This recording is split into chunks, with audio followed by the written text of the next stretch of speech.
Hi. Coffee குடிச்சு ரொம்ப நாள் ஆச்சா, சரி இன்றைக்கி மார்னிங் காஃபி போடலாம் அப்படின்னு சொல்லிட்டு காஃபி தான் போட்டிருந்தேன்.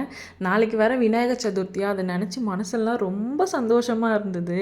அது என்னவோ தெரியல, இந்த சின்ன வயசுலேருந்து விநாயகர் சதுர்த்தினா மட்டும் எனக்கு ரொம்ப ஹாப்பினஸ் கொடுத்துரும். அதுவும் 1 வீக் முன்னாடியிலேருந்தே ஸ்கூல் டேஸ்லலாம் கவுண்ட் பண்ணிகிட்டே இருப்பேன். இன்னும் 2 டேஸ் தான் இருக்குது, 1 டே தான் இருக்குன்னு. அப்போயாவது லீவில் இருந்தது, இப்போ எல்லா நாளுமே எனக்கு லீவ் தான். இப்போ கூட எனக்கு அந்த ஹாப்பினஸ் விட்டு போகவே இல்லை. அதுவும் இல்லாமல் என் பர்த்டே மந்த்தும் விநாயகர் சதுர்த்தியும் ஒரே மாதிரி தான் வரும். ஆனால் இந்த தடவை வந்து ஆகஸ்ட்லேயே சீக்கிரமாக வந்துடுது. எப்பயுமே செப்டம்பரில் தான் வரும் விநாயகர் சதுர்த்தி. நிறைய தடவை என் பர்த்டேவே விநாயகர் சதுர்த்தியில் நான் செலிப்ரேட் பண்ணியிருக்கேன்.